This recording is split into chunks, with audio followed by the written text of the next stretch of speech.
রঘুনাথগঞ্জ কাণ্ডে অভিযুক্তের কঠোর শাস্তির দাবিতে জঙ্গিপুর ফাঁড়ির সামনে বিক্ষোভ সিপিএমের। সোমবার মিছিল করে ফাঁড়ির সামনে বিক্ষোভ দেখানো হয়, পাশাপাশি দেওয়া হয় ডেপুটেশন। ধৃত তৃণমূল কর্মীর কঠোর শাস্তির দাবি জানান সিপিএম নেতৃত্ব। মনোবীক্ষণ পলিক্লিনিক, চিকিৎসার জগতে এক দশক। এখন এখানে সব বিষয়ে ডাক্তারবাবু একসাথে তলায়। ফোন করুন 7477799515 এই নম্বরে।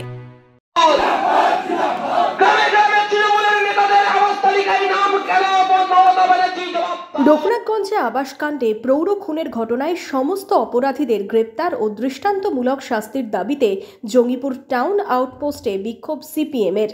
আউটপোস্টে দেওয়া হলো স্মারকলিপি। আবাসের টাকা ফেরত চাইতে যাওয়ায় শনিবার সন্ধ্যায় রঘুনাথগঞ্জ 2 নম্বর ব্লকের মিঠিপুর গ্রাম পঞ্চায়েতের মুকুন্দপুরের বাসিন্দা আতাবুর রহমানকে মারধরের অভিযোগ ওঠে তৃণমূল কর্মী আব্দুল লতিফের বিরুদ্ধে। পরে হাসপাতালে মৃত্যু হয় আক্রান্তের। এই ঘটনায় অভিযুক্তকে গ্রেপ্তার করেছে পুলিশ। তবে এই ঘটনায় দ্রুত আইনি প্রক্রিয়া সম্পন্ন করে কঠোর শাস্তির দাবিতে সোমবার দুপুরে মিছিল করে আউটপোস্টের সামনে বিক্ষোভ দেখান সিপিএম নেতাকর্মীরা।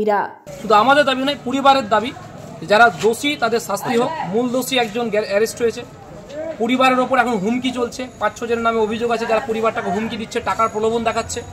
আমরা গতকালকে আইসি সাহেবের সঙ্গে পরিবারকে সঙ্গে নিয়ে দেখা করেছি। আজকে এপারের যার জুরিসডিকশনে আছে, এপার জঙ্গিপুর ফাঁড়ির তিনি আধিকারিক আছেন, তাকে আমরা ডেপুটেশন দিলাম যে পরিবারের লোককে যে প্রলোভন দেখানোর চেষ্টা করছেন, হুমকি দিচ্ছেন, এই ভয় দেখিয়ে বা প্রলোভন দিয়ে যেন মূল দোষীকে যেন ছাড়ার কোনো ব্যবস্থা না হয়, যেন তার চরমতম শাস্তি হয়।